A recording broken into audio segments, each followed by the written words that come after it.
I was always either like voluntold or signed myself up for some of those. We've all been voluntold at some point in time. We've all been voluntold.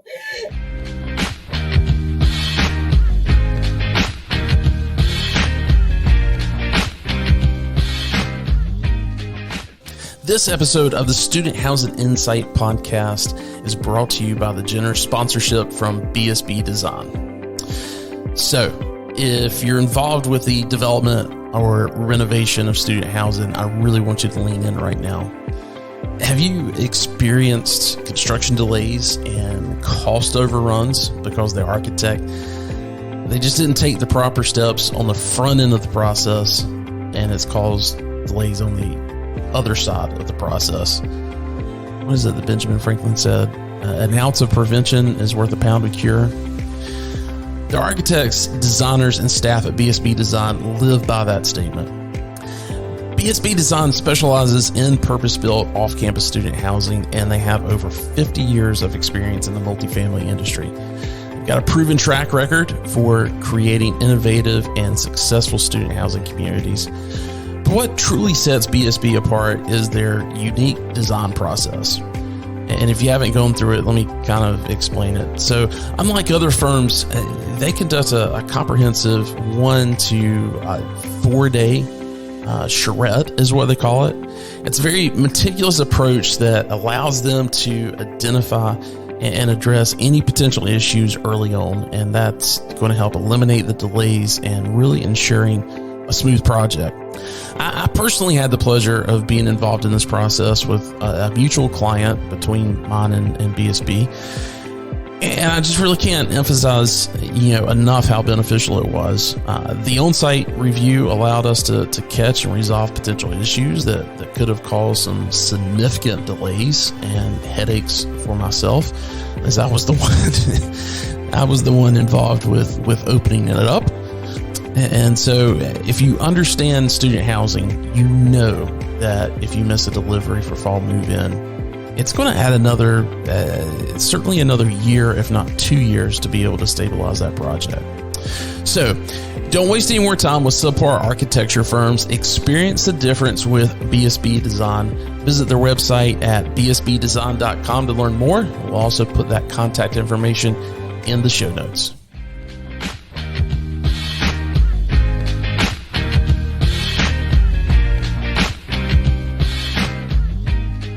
Hello, and welcome to the Student Housing Insight podcast, where we are putting you in touch with the people who bring student housing to life. I'm your host, Wesley Dees. I'm also the CEO and founder of Student Housing Insight. Yes, Student Housing Insight is not only a podcast, but we are a platform for off-campus student housing professionals to connect, share ideas and data. You can find out more at studenthousinginsight.com if you haven't been to our website. Again, that's studenthousinginsight.com. So it has been a minute since we did our last Profiles in Student Housing episode. The last one that we did was back in June with Jessica Nix of Campus Life and Style. I've got to say, I really love doing these episodes because I learn just so much about their journey, of these industry leaders and what they've been through. And it gives me a deeper understanding of, how they think about things. And I hope you've been enjoying these episodes as well.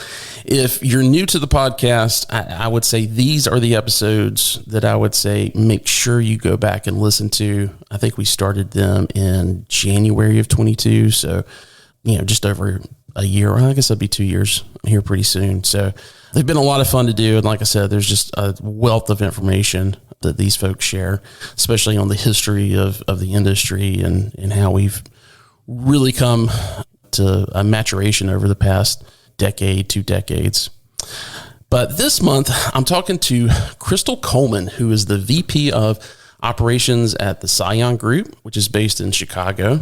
Yeah, I've got to say, I've got a lot of admiration for Scion. They're a really great operator, but we've got a lot of great operators in the space. So, what makes them special? Here's why, or at least the reasons that I've observed. One, they've been able to build out their platform without doing any third-party management. that means they're able to focus solely on how they want to operate the properties without, a lot of interference from third-party owners. And, third-party owners have, different goals when it comes to an exit strategy or creating value. And, for those of you who have operated both, quote unquote, company owned assets versus third party assets, which one you prefer to manage. So I'll just leave it at that.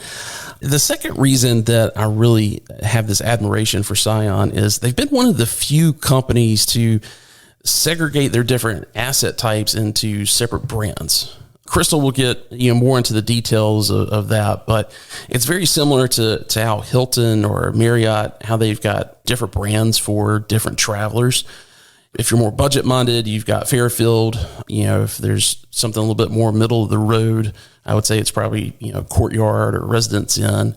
And then at a premium level, you've got, just the Marriott. And then, you go up to their luxury level and you've got the JW Marriott, you've got Ritz-Carlton.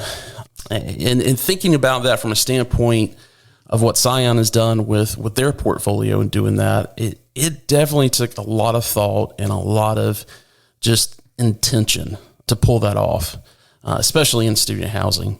I've seen some other folks do it in senior housing, certainly in co-living, but Scion has done a great job with it in student housing.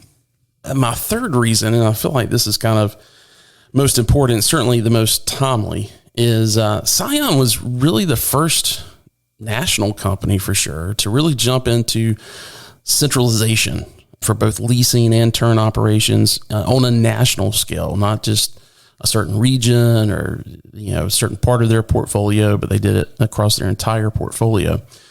And outside of this interview with Krystle, I got to talk with several of the Scion team members in Vegas last week at the NMHC conference, which, by the way, was fantastic. Those guys did a fantastic job again.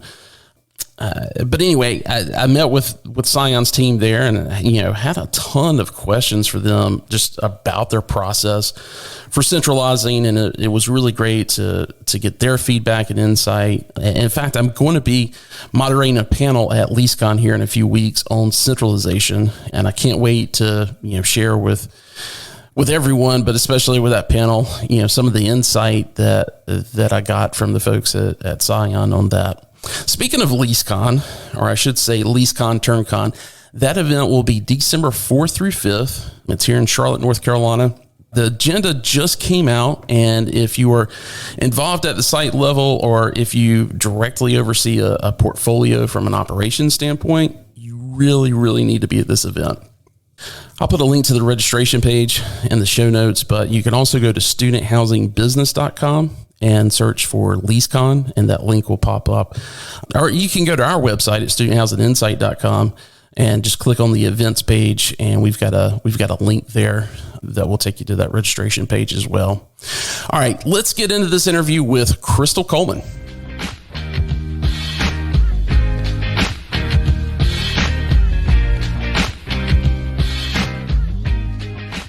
Krystle, welcome to the podcast.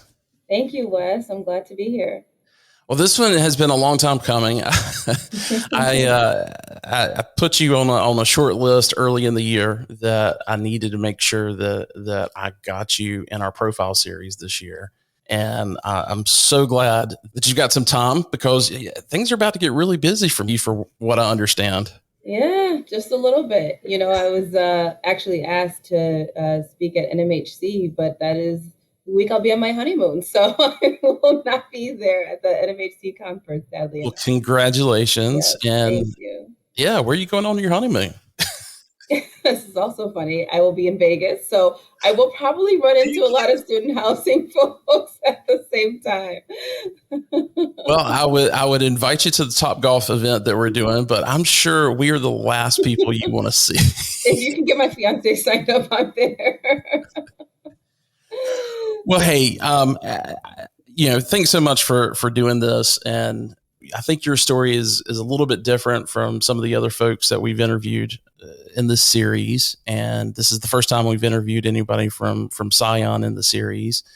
And, there's a different, trail that's been blazed with Scion. They didn't take the third party route. They've been very focused on, what they're doing and creating their own identity. And I love it. I love what Scion has been doing. I think it's fantastic. I think it is certainly proven out, and ready to get in and talk about that. But for those in our audience that don't know Krystle, give us a little bit of background on yourself and the position that you're currently in. But then I want to get into just your origin story and how did that end up intersecting into student housing? I am the Vice President of Business Operations here at the Scion Group. I've been with Scion for over 11 years now. Came through an acquisition. They acquired a property that I was working at back in 2012 and just continued to grow my career. I'm definitely someone that really believes in the company. If I believe in what they have going on, their perspectives, and they believe in me too. And, we've just had a great journey together. So have kind of risen through the ranks, but started at the community, of course, and have had similar roles to like regional manager, kind of regional vice president, director of property operations, and then moved into director of business operations role. Fun fact, I actually created my own department in 2016.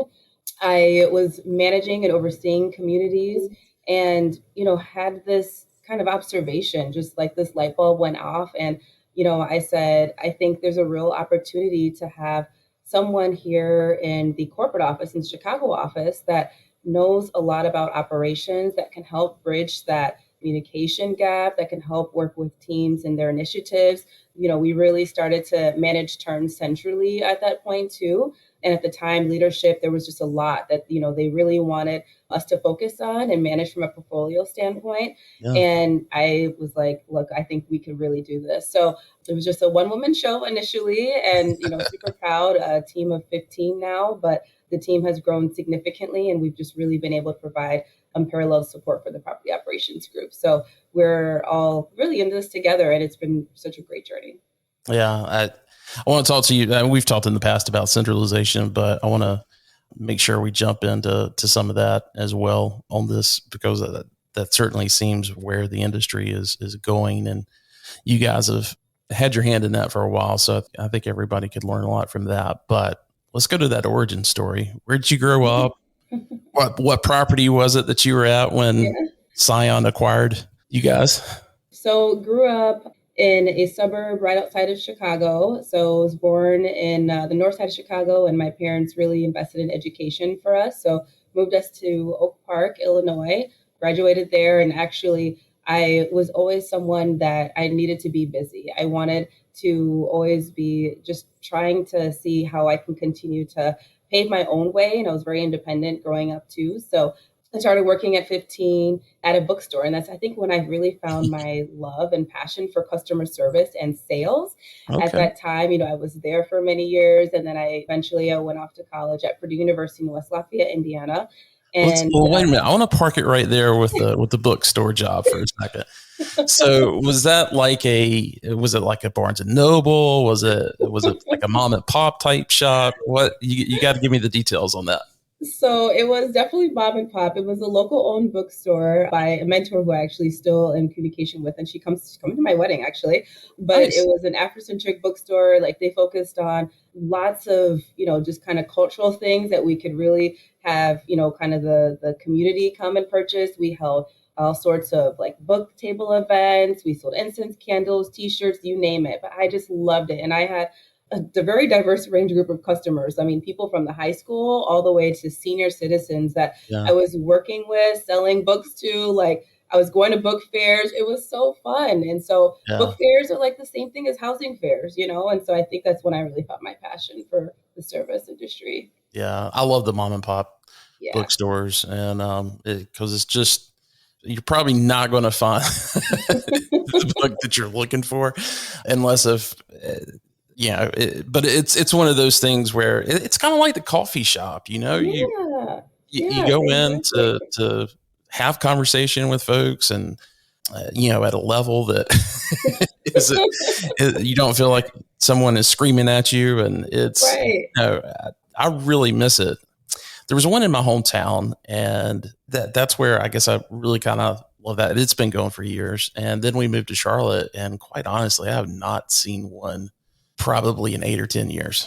Yeah, everything is, very commercialized, and I get it. National companies, I mean, we all love our Starbucks coffee, right? But something about that local feel where you get that unique, tailored experience. I can't tell you the number of customers I had that would come in and just chat with me for an hour or two. It was part of my job, but Yeah. it was fun.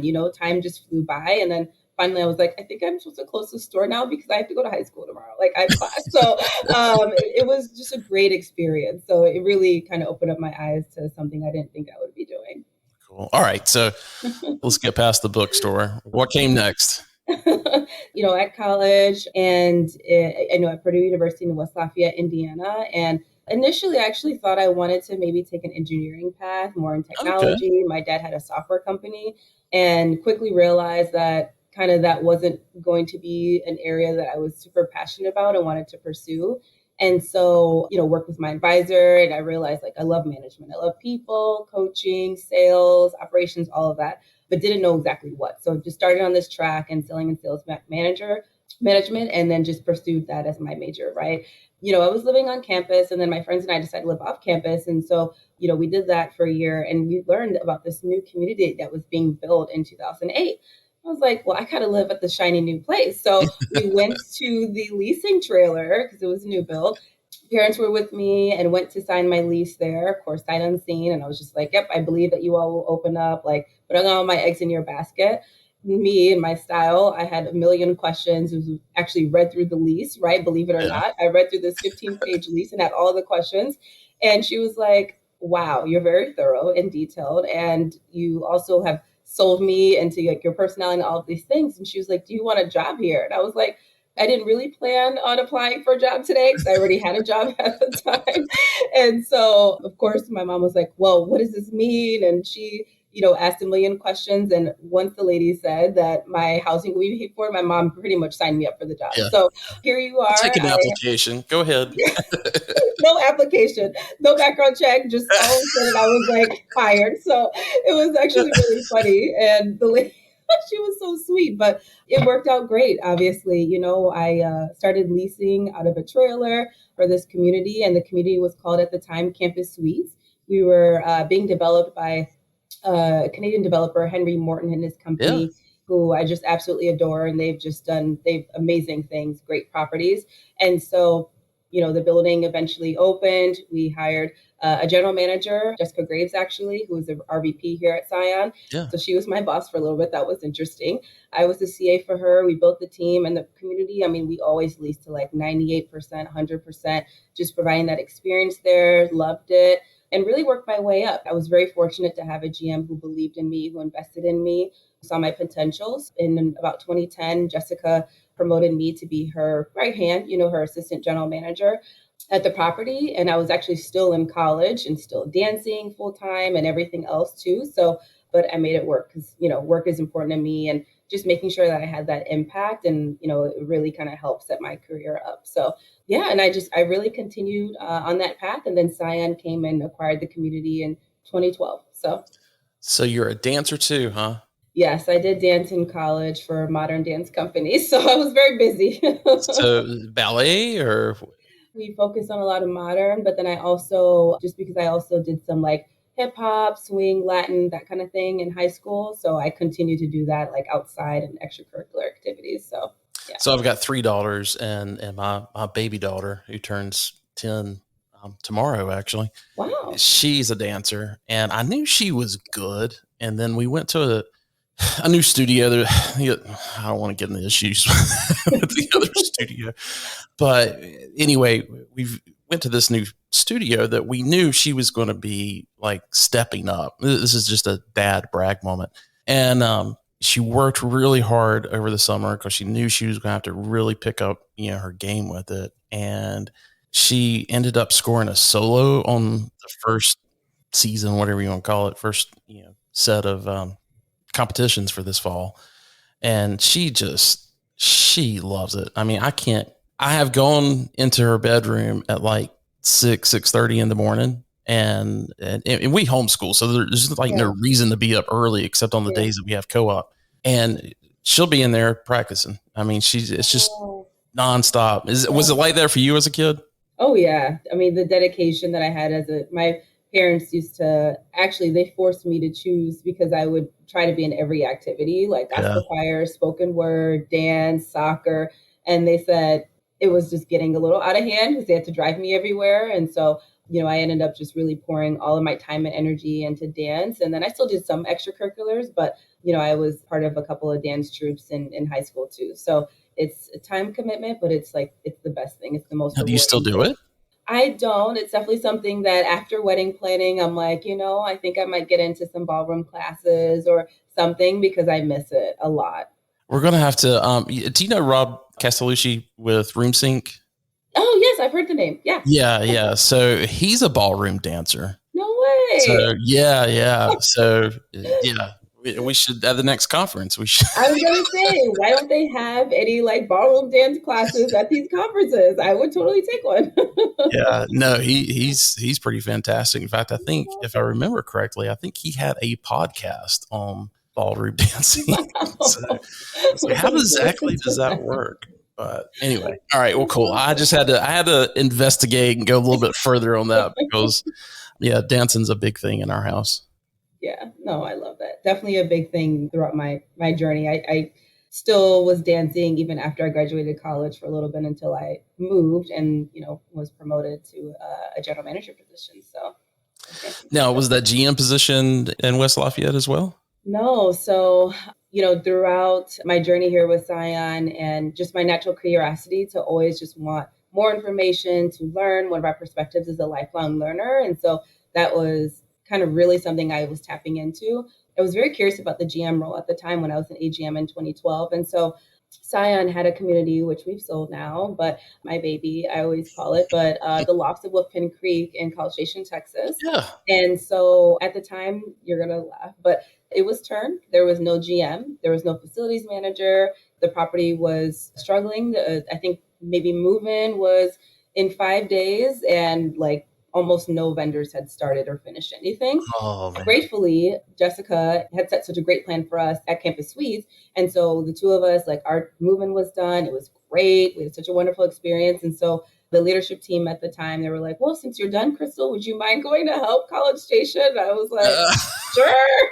I didn't know what I was walking into. They didn't tell me the full picture, but I went and I had some sleepless nights. I think one night, a colleague of mine, we worked until maybe 5 a.m. We went to the hotel, took a 30-minute nap, changed, and went back to the community by 7 a.m. So we were ready for move-in. So it was that kind of turn. Yeah, it was interesting. But yeah, so they didn't have a GM, and I am definitely someone that my parents called me like the project manager of the family, because if I have started a task, like I want to see it through and I want to make sure that it gets done the way I want it to. So I left that community, right? I went back to Campus Suites, which is where I actually was working at. But I kept following up with the staff there and was like, hey, how's this going? Or did you finish this project that I left you with? Now that I'm back on my property doesn't mean that like these things still shouldn't be done. Did you follow up with this parent? Those kinds of things. And so the leadership team got wind of my persistence, I guess, and said, you should just be the GM here because you're running the property from West Lafayette, Indiana. So yeah, and I picked up my life from Indiana and I moved down to Texas. So I got that good experience in the South for a couple of years. It was really great. Nice. So what happened after College Station? Oh gosh. So after College Station, and I would definitely say that was one of my most proud moments in my student housing career. That property, wasn't leasing well, wasn't performing well, collection, staff, just kind of everything. So really needed it to be stabilized. Yeah. So got it to 100% leasing, occupied. Residents were finally renewing. Collections delinquency was down like below 0.05%.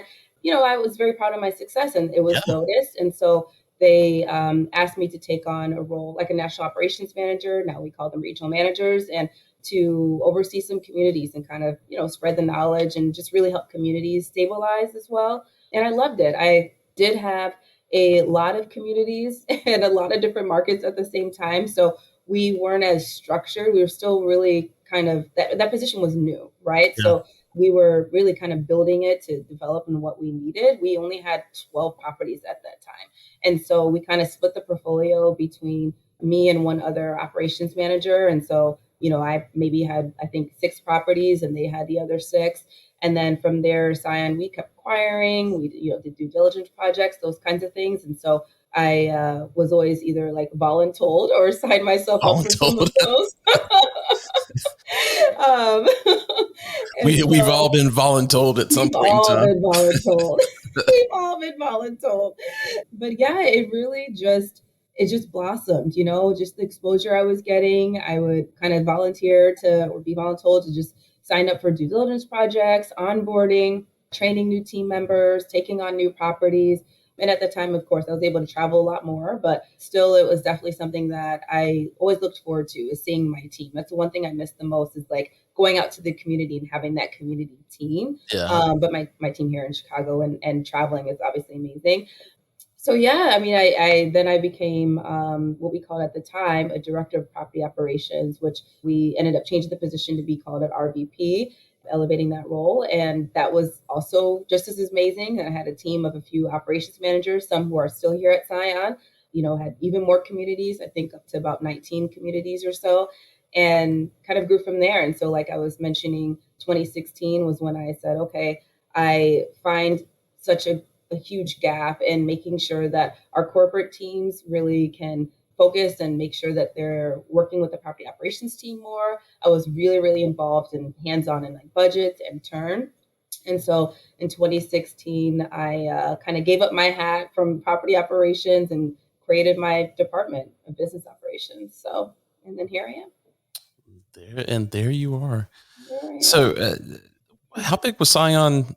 What was the time range? You said you guys were at 12 properties. What time range was that? Isn't that just hard to believe? Yeah, 12 properties. It was in 2012. There were 12 properties. 2012. So Campus Suites was the 12th acquisition, I believe. And then we, had a couple of acquisitions. So like Dovetail was, small. Actually, first it was 58 West, I believe, actually, that was Point at Western. And then we acquired Avenue South, which was previously College Station, also in West Lafayette Market. And then from there, we started to do a couple of bigger deals, like the Dovetail, which was, kind of bring on the Woodlands of Tuscaloosa, Woodlands of Columbia, which are now Red Point Columbia, Red Point Tuscaloosa. And then we started kind of really working with Harrison Street. So we had some larger acquisitions there, and we just continued to blossom. And so 2016, it was actually a pivotal moment for Scion because we acquired University House Communities. And we had, the team is fantastic. Like Christina Poor, one of our RVPs, she was from that acquisition, Tiffany Irizarry. So a lot of folks that were working with UHC previously came over to Scion and have been just fantastic. They were based in, was it Dallas? Yeah, their main office was in Dallas. Yeah. That was obviously kind of a big moment for Scion because we also partnered with, our two main like GIC, CPBIB. And so such an exciting time. And, we really just started to break the ground from there. So now how many properties are you guys at today? Now we're at 125. Wow. That is incredible. So a few years ago, you guys did something that I think a lot of companies have tried, but quite honestly, I think a lot of them have failed miserably, which is you kind of split up the portfolio into different categories based off of, if they were cottages or if they were garden style or pedestrian to campus or whatever. And then you branded them. And it takes about 125 properties across the country to be able to do that. But what was some of the inspiration behind that? And it might be worth kind of explaining what those categories are. There's a total of 3, right? Yeah, 3 there's brands? 4. There's 4 brands, and that was in 2019. 2018. Like time has just flown by. But that was such an exciting project that our brand team really worked on with our leadership team. And it was incredible. Like, I think going through that process, we partnered with Simple Truth. They're an agency here in Chicago. And we surveyed all of our residents. They brought, kind of our leadership team and operations team as well, interviewed all of us to really understand what is important to Scion, to the folks that are running the communities, and really making sure that they could understand kind of the value of each of these communities, the site teams, and how these teams are also very different, right? Because I think one of the things that we didn't even realize, and each team already had their own personality, but when we went to some of these properties that were now in a light or now a red point, they did have their own kind of identity already. Yeah. And so all we did was really help them develop it and really help them brand it so that others within their brand could also share ideas and they could really collaborate together and get that effectiveness of what that brand meant. But I would say one of the things that the brand team did backing up is really making sure that people didn't find that their identity was just about the brand, the name, right? So like your red point this, or your light this, or your lark that. It wasn't just about the name that you had. It was about the experience that you were providing to the residents. Mm-hmm. It was about that customer experience at the end of the day. So they spent a lot of time, and all of us with operations too, we all spent a lot of time just making sure that our training was focused on the CX part before it really talked about like the brand, the package of like what it meant to show up, your uniform, your signage package, even your communication. Every little detail was kind of evaluated and assessed just to really make sure that it was always consistent from a brand standpoint, and the efficiencies that we were able to have with the branding, just, having 4 brands was like bar none amazing, because instead of doing everything, I know now we have 125 properties, but then when we were doing the branding, it was like, 50, 60 some, but we didn't need to do everything 60 times, right? Our graphic designer, everything could be done, now 4 times, right? Yeah. And so there was just so many efficiencies, and we really were able to focus on developing and curating that brand more instead of just pumping out graphics left and right. Yeah. There's a lot of efficiencies when you start doing that. And I've been part of that branding process of a portfolio, and the way that you guys did it by kind of separating out based off of the product type and kind of the distance from campus was really, really smart, because what I was involved with, we were just buying everything and calling it the same thing plus the city or whatever.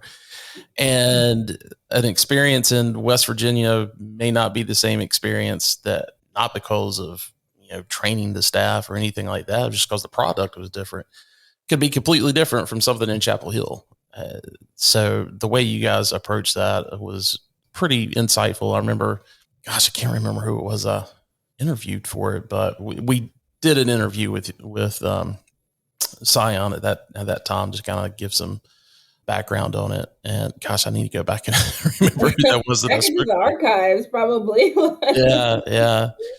So, well, before I ask you this next question, I want to ask you, because based off of those positions, I mean, obviously, I know you love the position that you're in now. That's probably the best position, is probably what you would say. But leading up to that, what was kind of the one position that you kind of really just found your groove and you were like, I could probably do this the rest of my life? It would probably be general manager. Yeah. And as crazy as that is to say, because we put a lot of our general managers and have high expectations for them, and they're rock stars. I was on a panel last week at Entrada, and we had talked about on our panel that the GMs are CEOs of their properties. They really are. And I truly believe that. And I felt like that, like the autonomy that I had to make decisions that were going to impact the resident experience, managing, the budget. I felt I was running the business, right? I was successful because I had the tools that I needed.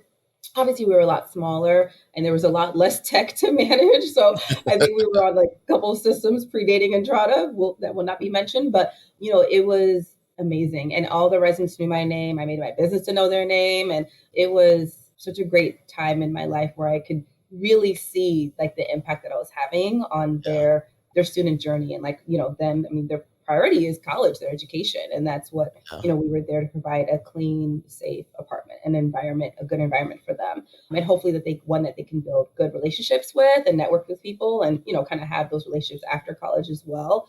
But I think, right now, while I absolutely love my team, everything that I do, it's a little bit more difficult as you continue to grow up in the organization and your position elevates more to see like that exact impact that you have. And it, you hear it, you could see it, but it's not as tangible as like a resident in your face saying thank you, or parents would deliver flowers. They're like, wow, this move-in was amazing, or thank you so much for taking care of my kid. Like that is different, and that speaks volumes. So Yeah. The parent applause is definitely yes. one that is very hard to match. That is for sure. Well, hey, that's been a fantastic career, but you're far from over with your career. So I know you were probably up like I am a lot of times thinking about what's going to impact the future of this industry. And I just want to put that question in front of you. What are some of the challenges you see, next 5 years to a decade that we need to be mindful of and that you're thinking we've got to find some solutions? 2020 changed a lot for a lot of us. I'm sure you've heard that a lot, and we always talk about it. We think What about it, happened in 2020? what I don't know. We don't mention COVID right now, but I think that really just challenged the status quo of what we always did in student housing. And do we always have to do things the same way? Something I'm always proud about is that I've always been someone that's like, do we have to do it this way, or is this the most efficient way to do things? Like, can we be a little innovative here? Where if we don't have to change it, fine, but can we make it better, whatever? And so I do think about those things, but I think as an organization, we made those commitments in 2020, right? Right now it's to be centralized. But when you talk about challenges that I think the industry will face, kind of looking into a glass ball, I think it's trying to keep up with all of those changes Yeah. ourselves and, how innovative we're going to be and going to get, right? So everybody, the buzzword is AI. Like, it's crazy how much Yeah. there's AIs out there and the things that it could do. I mean, there's a lot of good things, but there's a lot of scary, bad things. Yeah. And, wanting to make sure that we're very cautious and intentional about how we incorporate AI, I think, as a tool, because there's ways that it could be, of course, very effective and, obviously lessen the burden or streamline processes for us. But there's also things that it could do that maybe could, hinder us or take away some of that experience that we pride ourselves on and want to provide for the residents. So, I think just going into kind of some of these conversations and decisions that we're making with careful thought and, kind of thinking about what is our priority, but obviously at the end of the day, focusing on the business, right? So the resident experience that's going to drive your NOI. And so what are things that are important levers that you can pull that kind of continue to help contribute to it positively, but that don't sacrifice what's important to your organization? There's so much technology out there, like investing in what makes sense, what supports your community's mission, because the prop tech out there is endless. There's a lot of options out there that Yeah, I didn't think it could blow up much more, and then over the past year with seeing everybody integrating Chat yeah, GPT and building out other AI programs, it's like this is a whole nother level. it is. A It whole nother level. is. Yeah. And I mean, because in student, we're catering to that demographic that's faster and smarter and sharper. They get better every second. And they're sharp. And you gotta keep up with that. Otherwise they're gonna look at you and say, like, okay, should my mom be living here or is this a community Yeah, for me? Right. So, yeah, you just really want to make sure that you can keep up with that, like the phrase keeping up with the Joneses, but also still making sure that's authentic to your company too, because there's so much out there. So you've got to look at everything carefully. yeah. So I want to, as a part of that, I want to talk a little bit about centralization and what you guys are doing. You mentioned earlier about handling the turn process from a central Yep. standpoint. What Yep. has that been like? What does it even So look like? it's interesting. So, like I mentioned, I had started kind of my team, just really me, but in 2016. So, one of my biggest objectives was really to make turn efficient. It was all over the place. We were smaller then, though, too. So, I knew every single GM. I can call them by name, had their cell phone numbers. And really starting with kind of vendor contracts was the first thing, and then working with them to make sure that they were all following the similar timeline. Because if there was one thing we were going to do was make sure that we locked in our vendors early. Yeah, Everybody is, right? But we were going to right. make sure that our teams locked in their vendors early. So what that process looked like, I, worked with the legal team to develop a process to make sure that, contracts were reviewed, RFPs were very consistent, vendors knew exactly what we were asking for up front. So when they were returning, kind of the RFP back, they knew what our expectations were of them to move to contract phase. I mean, when I tell you the schedule was like buttoned up, like there was no room for error. So we wanted to really make sure that our teams were following the specific playbook because it had worked. it had worked for these properties and we wanted to continue to replicate it and roll it out for other properties, especially when we were acquiring more that were, kind of doing something different with other management companies. And so it really kind of manifested into just not me, kind of working with them on the turn vendor contracts and then, okay, well, let's make sure everybody's placing their turn furniture orders at the same time. And now actually we really just kind of only work with a couple main furniture providers, which is great. But I also was able to work with some of our analysts, and I had this vision for like a turn board. It's so funny, these companies that are out right now, I used to have dreams about what a turn project schedule could look like in a project management tool, and then they created it. I was like, great, you took the work off my plate. But these turn boards, I would work with analysts and we would test kind of different things. So one year we had a turn board that had macros enabled. So you click a button and it would generate the sheet for you. You print it out, you give it to your vendor, and that's it. It was great. Then we were like, oh, macros, they're kind of risky sometimes. So let's make it all formulaic, which also worked great. But how can we like automate these things and make it more efficient for our team? So all they have to do is just say, I want to get this done. Here's the schedule. A regional could check it and verify it, make sure there aren't any gaps, and things are done. So my job was really to handle all of the centralized training, kind of the rollouts for any turn initiative, whether that was something that had to be done in Entrata, turn boards, contract management, anything like that. And making sure that, it went from planning stage, obviously kind of the rollout and making sure that the teams knew what they were doing, the training stage, and then execution, that they had a good movement experience, and partnering with the brand and experience team on that facet as well. I didn't do it all by myself. Like there were so many different departments that always helped and contributed, like L&D or training team at the time, systems, brand team, like I mentioned. But I was making sure that the portfolio was moving harmoniously so that turn was getting done right and to our standards. So, but it's grown. I mean, in 2021, the position became way too big for just me to manage it. I was very grateful to have the support of leadership team to hire Zeb, who's our turn operations manager, who was able to just focus solely on turn. I always like to joke, I taught him everything he knows, but not everything I know. But he has creative ideas, wonderful individual, and so passionate. And it also came from on-site. So it helped a lot that he also has his own vision. And so we collaborate a lot together, and he's just done so much with the program. So we've been able to do a lot together. Yeah, Zeb's fantastic. I think he was on a shop talk, but I believe it was TurnCon last year. Yep. That and that lease talk. that I initially met him and was really, really impressed. So, thinking about, our core audience is mostly general managers and site level managers, certainly a lot of regional portfolio type managers, but really thinking about those general managers, because I have them come up to me all the time, at a conference or when I'm shopping a property or whatever, and they realize, oh, I'm the podcast guy. And, I get that question of, hey, I've been here for 5 years. I've been here for 8 years, whatever.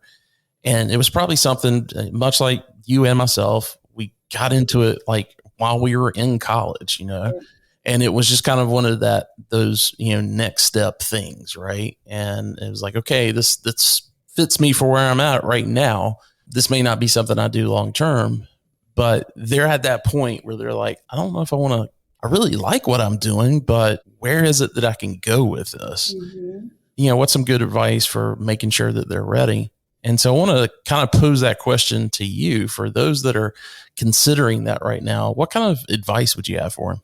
I would tell them a couple of things. First, before I even decided to move to College Station, Texas, I was actually getting ready to study for the GMAT exam because I wanted to go to grad school. And I had a whole career plan mapped out for myself that did not involve student housing.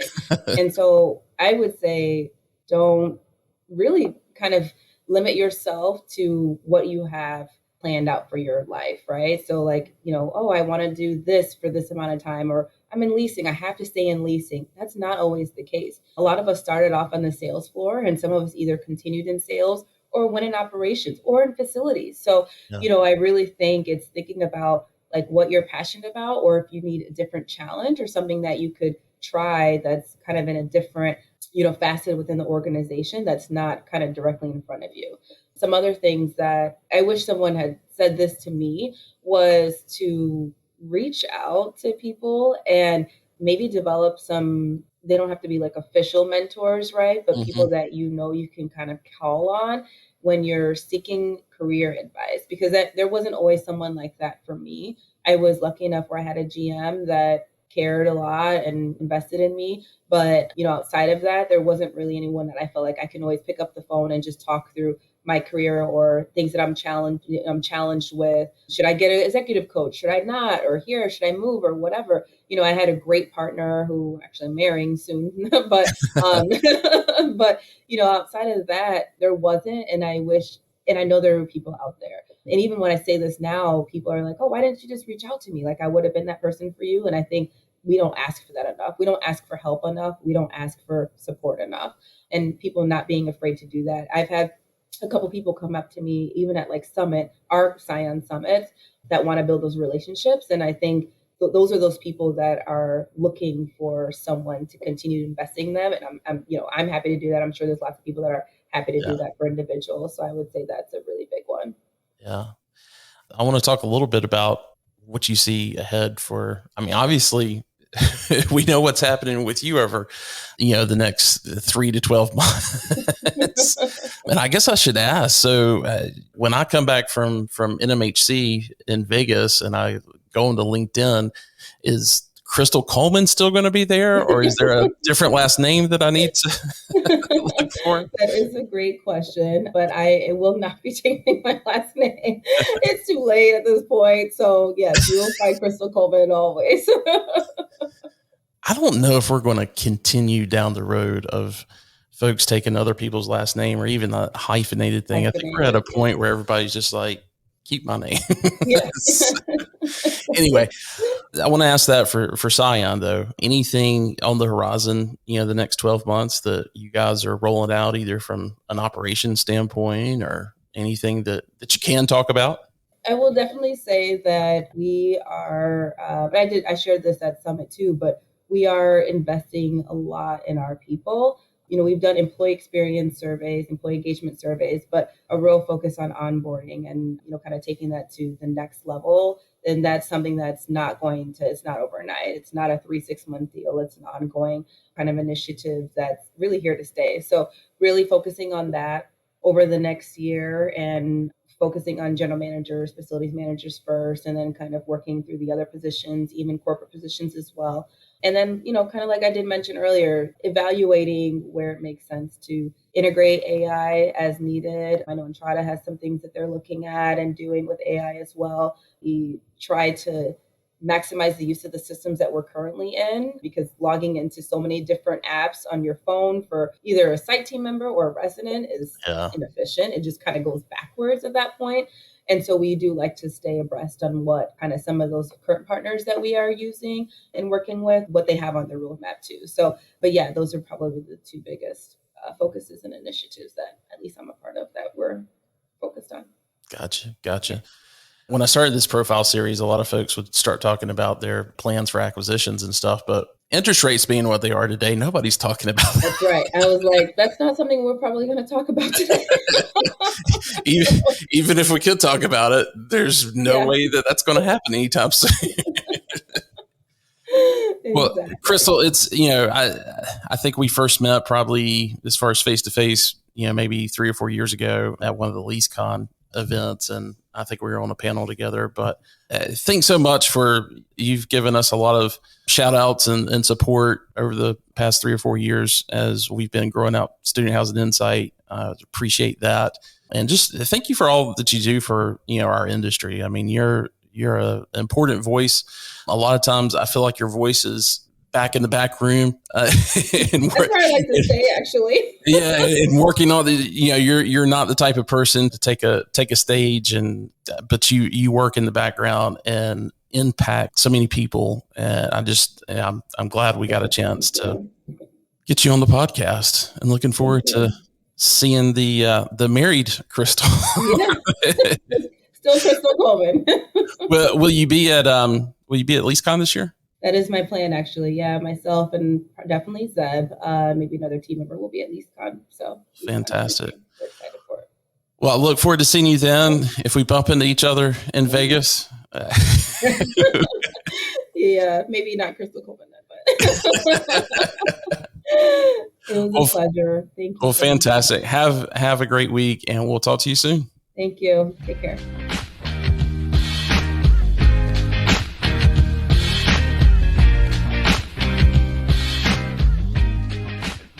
Again, a big thanks to Krystle for giving us that time for that interview. We recorded that like right before she left for her nuptials. And Krystle, if you're listening, congrats on the wedding. I can't wait to see you at LeaseCon in Charlotte and find out how everything went. Well, guys, I think that does it for this episode. Thanks so much for listening. And if you found any value in it, please, please, please share this podcast with your colleagues. I'd love for you to give us a shout out on LinkedIn. We've also got a Facebook page you should be following, as well as an Instagram. That's going to be it's at SH Insight.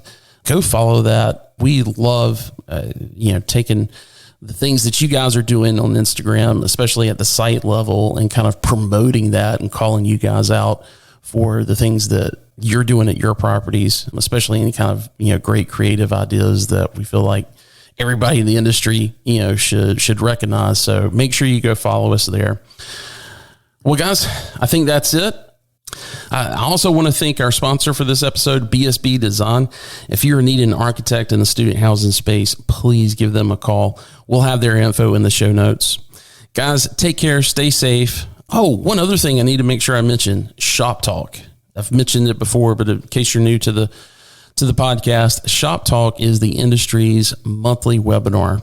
It's just a chance for us to get together, talk about what's happening from a pre-leasing standpoint across the country. We also talk about how we get an update from NMHC on legislative updates and that type of thing. And then we typically have some topic of the month. This is not something, Student Housing Insight is the producer and the host of it, but this is not our thing. This is, Shop Talk is actually led by a group of individuals that are on our leadership committee that are all executives within the student housing space. And they give me great ideas on things that they want to hear more about. We go out and, find folks that can speak to it. So it's really important that you get plugged into that.